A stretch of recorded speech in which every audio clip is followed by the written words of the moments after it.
on a sea of gore. He knelt beside her and gently pulled her long black hair over the mutilation, as if that might heal her shattered skull. He took her hand in his, the hand that clung to the French fries she had playfully insisted on getting for him. Amid the chaos, a white-haired man knelt beside him. "She didn't appear to be afraid," the man said, slowly shaking his head. "She looked right at him and said, 'No, please.' Then he pulled the trigger." Sam looked into the man's watery blue eyes, as if asking for understanding. "Was she your wife?" the man kneeling in her blood said. Sam nodded. He couldn't breathe. The room was spinning. 5 minutes ago his life was full of joy and anticipation. "Oh, God! Oh, God!" he moaned. The man put his hand on Sam's shoulder. "Why did I turn on Elliot? We could have gone another way, stopped someplace else." It was as if Amy had been drawn to the shotgun blast by some irresistible fate, and he had been helpless to prevent it. He stared at the grisly scene, the blood, the bits of flesh and bone. The chaos continued, but he stayed beside her on the floor. He felt no fear, hoping the maniac would return and with one more pull of the trigger send him off to be with her. He heard the words from somewhere deep inside, "The Lord giveth, and the Lord taketh away." Was it God who nudged him to take a different route home? Was it God who stoked Sam's impatience with the heavy traffic? If God had any hand in this, then life was a slaughterhouse.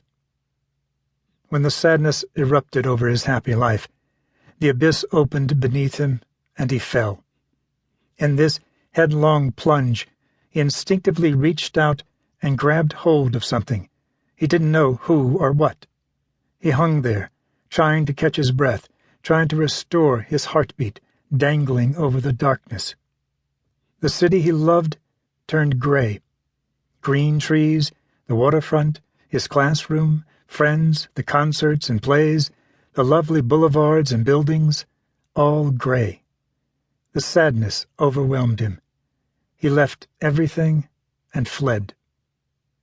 At present, he was hanging on, but he knew he had to identify what it was he clung to, and he knew he had to find some reason to continue to hang on, or he would give in to it, let go, and fall into the great dark void and be lost.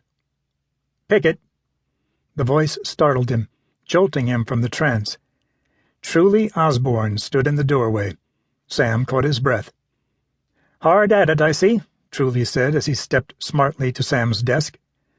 "Yes," Sam responded, standing, slightly unbalanced.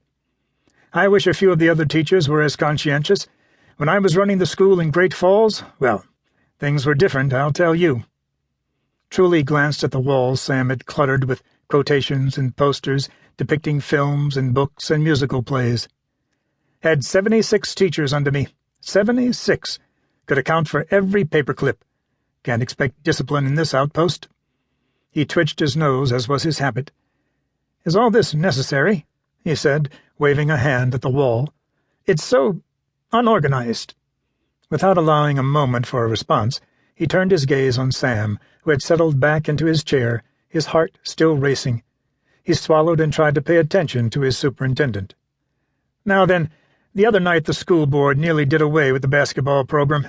John English expressed the frustration and embarrassment we all feel because of the team, but due to the persistence of that foolhardy Wainwright and his lackey Ray Collins, they decided to go one more year. Can you imagine?" Sam glanced down at his lesson plan, and his eyes focused on the problem of appearance and reality. He was lost. Somehow, Amy's voice came softly and calmly. Truly continued to talk, and finally his words penetrated. "However, they realize how hard it has been for you to coach these past 5 years, the time and travel for what, heaven knows, is little extra money. We're prepared to assign the task to Mr. Grant, our new math teacher. Hopefully it will only be for 1 more year. Might as well pass the misery around." Sam wanted to protest, wanted to volunteer for another year.